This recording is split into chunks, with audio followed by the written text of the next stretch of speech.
السلام علیکم۔ رشتہ دل کا ناول میں خوش آمدید۔ Episode number 7۔ بھیا، سیم نے دروازے میں کھڑے آہل کو دیکھ کر اسے گلے لگاتے ہوئے کہا۔ بھیا کہاں چلے گئے تھے؟ نہ کوئی رابطہ نہ کوئی خبر، ایسی بھی کوئی کرتا ہے کیا؟ سیم نے آہل کے گلے لگتے ہوئے شکوہ کیا۔ یار اندر تو آنے دو، ادھر ہی ساری باتیں کرو گے کیا؟ اوہ آئے نا، آپ کے آنے کی اتنی خوشی ہوئی کہ اندر بلانا ہی بھول گیا۔ سیم نے آہل سے الگ ہوتے ہوئے کہا اور ایک طرف ہو کر اسے اندر جانے کا راستہ دیا۔ شکر ہے بھیا آپ آ گئے، ورنہ آپ تو ہمیں بھول ہی گئے تھے۔ بس یار میں مصروف تھا، رابطہ نہیں کر سکا، لیکن اب میرا ٹرانسفر ادھر ہی ہو گیا ہے۔ آہل نے تکے تکے لہجے میں کہا۔ دیٹس گریٹ، آج کا دن تو بہت خوشیوں بھرا ہے۔ پہلے آپ آئے اور اب اتنی اچھی خبر۔ ویسے ایک اچھی خبر میرے پاس بھی ہے آپ کے لیے، لیکن وہ میں آپ کو بعد میں بتاؤں گا۔ پہلے آپ کھانا کھا لیں۔ سیم نے میز پر رکھے کھانے کی طرف اشارہ کرتے ہوئے کہا۔ دونوں بھائی کھانا کھانے کے ساتھ ساتھ باتیں بھی کر رہے تھے۔ آہل نے اپنا کھانا ختم کرنے کے بعد کہا، کھانا تو بہت ٹیسٹی بنا ہے، کوئی نیا کوک رکھا ہے بابا نے؟ نہیں بھیا، کھانا کوک نہیں، بھابھی بناتی ہے۔ بہت اچھا کھانا بناتی ہے، وہ بس بندہ انگلیاں چاٹتا رہ جائے۔ سیم نے کولڈ ڈرنک کا گھونٹ لیتے ہوئے کہا۔ بھابھی؟ آہل نے سوالیہ انداز میں پوچھا۔ ہاں بھیا، یہ سارا کھانا حوریہ بھابھی نے بنایا ہے۔ سچ میں وہ بہت اچھی ہے۔ بنڈل آف تھینکس بھیا فار میرنگ ہر۔ اگر آپ ان سے شادی نہ کرتے تو مجھے اتنی اچھی بھابھی کبھی نہ ملتی۔ شی از دا بیسٹ۔ آپ کو پتہ ہے پہلے بابا آپ کی حوریہ بھابھی کے ساتھ شادی سے ناراض تھے، لیکن اب سب سے زیادہ خوش بھی وہی ہے۔ حوریہ بھابھی نے نہ صرف ان کا دل جیتا ہے بلکہ پوری فیملی کی آئیڈیل بن گئی ہے، اور آج تو انہوں نے کمال کر دیا ہے۔ وہ بابا کے ساتھ ماہی کے گھر گئے ہیں ہمارے رشتے کی بات کرنے۔ میں نے تو امید ہی چھوڑ دی تھی یہ سوچ کر کہ بابا نہیں مانیں گے، لیکن بھابھی نے یہ کارنامہ بھی سر انجام دے دیا۔ سیم اپنی خوشی میں مگن بولتا آہل کے قدموں کے نیچے زمین کھینچ گیا۔ یہ اس کے مضبوط اعصاب ہی تھے جو وہ اتنا بڑا دھچکا برداشت کر کے بھی نارمل بیٹھا تھا۔ سیم تمہاری بھابھی کب آئی اور کیا وہ ادھر ہی رہ رہی ہے؟ آہل نے کچھ سوچ کر مناسب لفظوں میں پوچھا۔ وہ ابھی اسی سچ کو بتا کر پریشان نہیں کرنا چاہتا تھا، پہلے وہ خود اس کے بارے میں سب جاننا چاہتا تھا۔ اسی دن آئی تھی بھیا جس دن آپ نے مجھے کیپٹن سعد کے آنے کا میسج کیا تھا، اور تب سے وہ اور ہم ادھر ہی رہ رہے ہیں۔ 3 سالوں میں ایک بار بھی کہیں نہیں گئی ہے وہ۔ حمد؟ آہل نے سوالیہ انداز میں نام لیا۔ اسے نہیں پتا تھا کہ حمد کون ہے۔ جی بھائی، حمد آپ کا بیٹا، وہ بھی بھابھی کے ساتھ گیا ہے۔ بہت شرارتی ہے، سارا دن بہت تنگ کرتا ہے بھابھی کو، بالکل آپ کی کاربن کاپی ہے۔ سیم کے لہجے میں حمد کے لیے محبت جھلک رہی تھی۔ آہل کو اپنے سر میں شدید درد محسوس ہوا۔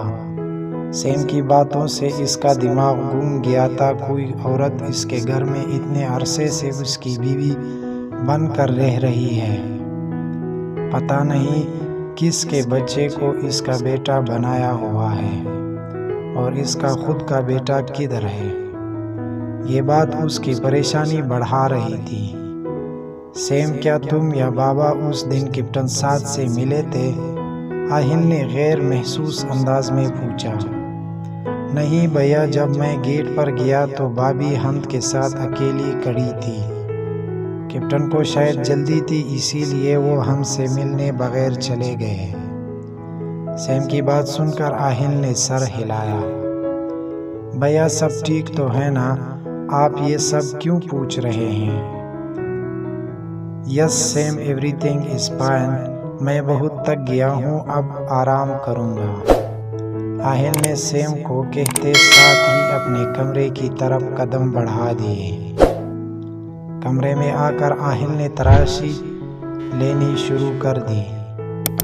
اپنے کمرے اور الماریوں میں بھوریا کا سامان دیکھ کر اس کے غصے کا گراف کافی تیزی سے اونچا ہو رہا تھا۔ آخرکار ایک دراز میں اسے حوریہ کی ڈاکومنٹس نظر آ گئے، جس میں اس کا آئی ڈی کارڈ اور تعلیمی اسناد تھے۔ آہل نے اس کا آئی ڈی کارڈ لیا، اس کی پک بنائی، بعد میں ڈاکومنٹس کو واپس ان کی جگہ پر رکھا اور موبائل پر اپنے ایک ماتحت کا نمبر ڈائل کرنے لگا۔ کاشف، میں تمہیں ابھی ایک پک سینڈ کرتا ہوں، مجھے فوراً اس کے بارے میں ساری انفارمیشن چاہیے، جلد از جلد۔ پک میں لکھ کے ایڈریس پر جاؤ اور وہاں موجود لوگوں سے اس لڑکی کے بارے میں معلومات حاصل کرو۔ مجھے ابھی کے ابھی سارے معلومات چاہیے، آدھے گھنٹے کے اندر۔ فون پر ہدایت دینے کے بعد آہل نے کمرے میں دیکھنا شروع کر دیا، کہیں کوئی خفیہ کیمرہ یا ڈیوائس مل جائے، لیکن اسے کہیں کچھ بھی نظر نہیں آیا۔ تک کہ بیڈ پر بیٹھتے ہوئے کہنے لگا، بہت غلط شخص کو دھوکہ دینے کی کوشش کی ہے، بس ایک بار مجھے تمہارے بارے میں ساری انفارمیشن مل جائے، پھر تمہارا وہ حال کروں گا کہ تم ہمیشہ یاد رکھو گے۔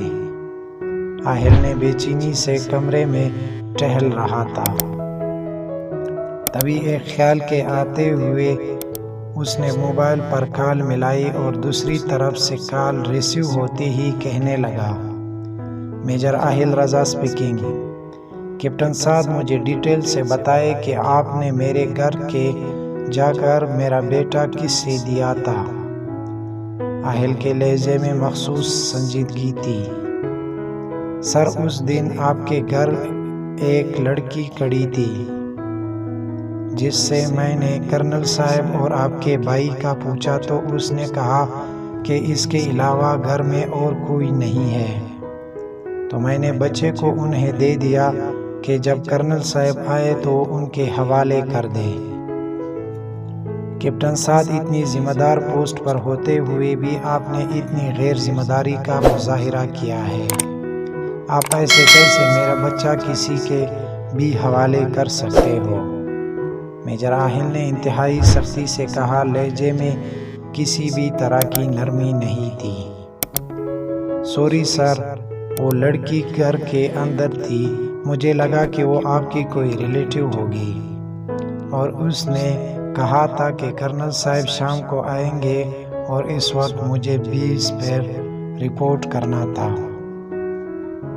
کیپٹن کی بات سن کر میجر آہل نے بس کہنے پر اکتفا کیا۔ سر، سب ٹھیک تو ہے نا؟ Yes, don't worry, everything is fine, but remember one thing, آج کے بعد آپ کبھی ایسی لاپرواہی کا مظاہرہ نہیں کریں گے۔ Sure sir, and again sorry. Captain صاحب، اگر میں آپ کو اس لڑکی کی پکچر سینڈ کر دوں تو کیا آپ اسے پہچان لیں گے؟ یس سر، میں ابھی آپ کو پکچر سینڈ کرتا ہوں، آپ مجھے دے کر بتائیں۔ میجر آہل نے پوری طور پر حوریہ کی پک کیپٹن صاحب کو بھیجی اور اس کے تصدیقی میسج کو پڑھنے کے بعد اس کی پریشانی میں مزید اضافہ ہو گیا۔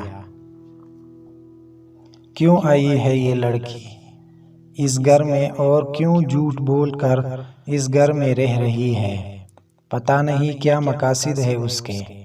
جو بھی ہے اب اسے میرے قہر سے کوئی بھی نہیں بچا سکتا، کوئی بھی نہیں۔ بس ایک بار مجھے سچائی پتہ چل جائے، پھر تمہارا وہ حشر کروں گا کہ دوبارہ کسی کو دھوکہ دینے سے پہلے مرنا پسند کرو گی۔ حوریہ کے بارے میں سوچ سوچ کر آہل کا خون کھول رہا تھا۔ آہل مسلسل اضطراری کیفیت میں تھا، تبھی اس کا موبائل بجا۔ کال ریسیو کرتے ہوئے اس نے کہا، بولو کاشف، کچھ پتہ چلا؟ سر، اس لڑکی کا نام حوریہ عثمان ہے، عمر 30 سال، تعلیم گریجویٹڈ، پیرنٹس اس دنیا میں نہیں ہے اور نہ ہی کوئی بہن بھائی ہے۔ آئی ڈی کارڈ پر لکھا ایڈریس اس کے اپنے گھر کا ہے جو کہ بند پڑا ہے۔ محلے والوں کے مطابق 3 سال پہلے اس کی شادی ہو چکی ہے کسی فوجی کے ساتھ جسے انہوں نے کبھی نہیں دیکھا، اور ایک بیٹا بھی ہے۔ کبھی کبھار 2-3 مہینوں کے بعد وہ لڑکی تھوڑی دیر کے لیے اپنے سسر یا دیور کے ساتھ آتی ہے اور گھر کی صاف صفائی کروا کر چلی جاتی ہے۔ سر، ابھی تک بس اتنی معلومات ملی ہے۔ اس کے علاوہ اس لڑکی کا ایک سوتیلا چچا تھا جو کہ جوا کھیلتے ہوئے لڑائی کے دوران مارا گیا ہے۔ اس کے علاوہ لڑکی کی پروفائل بالکل کلیئر ہے اور محلے والوں کے مطابق لڑکی اچھی کردار اور شہرت کے حامل ہے۔ سر، میں کوشش کرتا ہوں اگر کہیں سے اس کے شوہر کا ایڈریس مل جائے تو۔ نہیں، بس اتنی انفارمیشن کافی ہے، اگر مزید ضرورت پڑی تو آئی ول انفارم یو۔ آہل نے اپنے ماتحت کی بات کاٹتے ہوئے کہا اور فون بند کر دیا۔ کچھ خاص معلومات نہ ملنے پر آہل کی پریشانی مزید بڑھ گئی۔ اب تو میں ساری سچائی تمہارے منہ سے اگلواؤں گا، بس ایک بار گھر آ جاؤ۔ آہل نے زہر خند لہجے میں کہا۔ اب اسے انتظار تھا تو بس حوریہ کے آنے کا۔ رات کے 8:30 بجے کرنل صاحب اور حوریہ کی واپسی ہوئی تھی۔ کرنل صاحب گاڑی سے نکل کر ڈرائیور سے کچھ بات کرنے لگ گئے اور حوریہ سوئے ہوئے ہم کو اٹھا کر جیسے ہی ہال میں داخل ہوئے، نظر سامنے بیٹھے سیم پر پڑی جو اسی کے آنے کا انتظار کر رہا تھا۔ انتظار تو کوئی اور بھی بہت بے صبری سے کر رہا تھا، لیکن حوریہ کو ابھی اس طوفان کی خبر نہیں تھی۔ بھابھی، آپ نے اتنی دیر کر دی آنے میں اتنی دیر سے انتظار کر رہا ہوں۔ اچھا جلدی بتائیں کیا ہوا؟ خالہ نے کیا کہا؟ اور ماہی؟ صبر لڑکے صبر، ذرا بریک پر پاؤں رکھو، سب بتاتی ہوں۔ حوریہ نے سیم کے بات کاٹ کر مسکراتے ہوئے کہا۔ بھابھی بتائیں بھی، توبہ کیا زمانہ آ گیا ہے، شادی کو لے کر اتنا ڈسپریٹ بندہ میں نے آج تک نہیں دیکھا۔ ابھی سے یہ حال ہے، کل کو پتہ نہیں کیا کرو گے۔ حوریہ نے سیم کی بےقراری پر چوٹ کی۔ بھابھی، سیم نے چڑھتے ہوئے کہا۔ اچھا ٹھیک ہے، بتاتی ہوں، سب کچھ ویسا ہوا جیسے میرا بھائی چاہتا ہے۔ تم ہو ہی اتنے اچھے کہ کسی بھی لڑکی کے لیے تمہارا ساتھ اس کے سب سے بڑی خوش قسمتی ہوگی۔ خالہ نے کہا کہ انہیں کوئی اعتراض نہیں ہے۔ ماہی کا بھی یہی حال تھا، جیسا ہی لگ رہا تھا مجھے۔ تمہاری بات پکی کر دی گئی ہے، اسی سنڈے کو تمہاری انگیجمنٹ ہوگی۔ باقی جو پوچھنا ہے کل پوچھ لینا، ابھی اپنے کمرے میں جاؤں، میں بھی جا کر ہم کو سلاتی ہوں،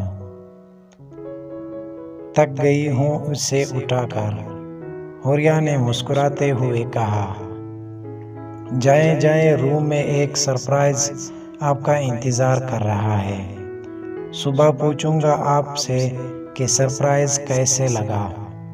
سیم نے جاتے ہوئے حوریہ سے کہا۔ پاگل ہے پورا۔ حوریہ سیم کی باتوں پر مسکراتے ہوئے کمرے کی طرف بڑھی اور بغیر کسی طرف دیکھے ہم کو بیڈ پر بٹھا لیا۔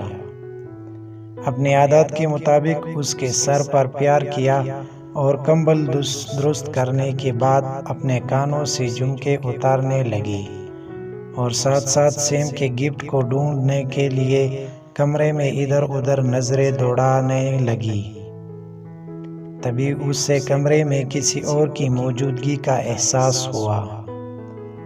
جیسے ہی اس نے صوفے پر شان سے برجمان برخور سے آہل کو دیکھا جو اسے ہی دیکھ رہا تھا بلکہ گور رہا تھا، اس کی سانس سینے میں ہی کہیں اٹک گئی اور ہاتھوں سے چھوٹ کر جھمکے نیچے گر گئے۔ وہ لمحہ آ گیا تھا جس کے لیے لاکھ چاہنے کے باوجود بھی حوریہ خود کو تیار نہیں کر سکی تھی۔ حوریہ اکثر آہل کے آنے کا سوچتی تھی، لیکن اس کے آنے پر وہ کیا کرے گی یا اس کو سچائی کیسے بتائے گی یہ اس نے کبھی نہیں سوچا تھا۔ وہ یہ سب کبھی سوچ ہی نہیں سکتی تھی، اس کے سوچے تو آہل کے آنے پر ہی ختم ہو جاتی تھی۔ حوریہ کو خود کی طرف متوجہ پا کر آہل اپنی جگہ پر سے اٹھا اور سخت تیور لے حوریہ کی طرف بڑھنے لگا۔ لائک، کمنٹ، شیئر، فالو اور سبسکرائب کرنے کا بہت بہت شکریہ۔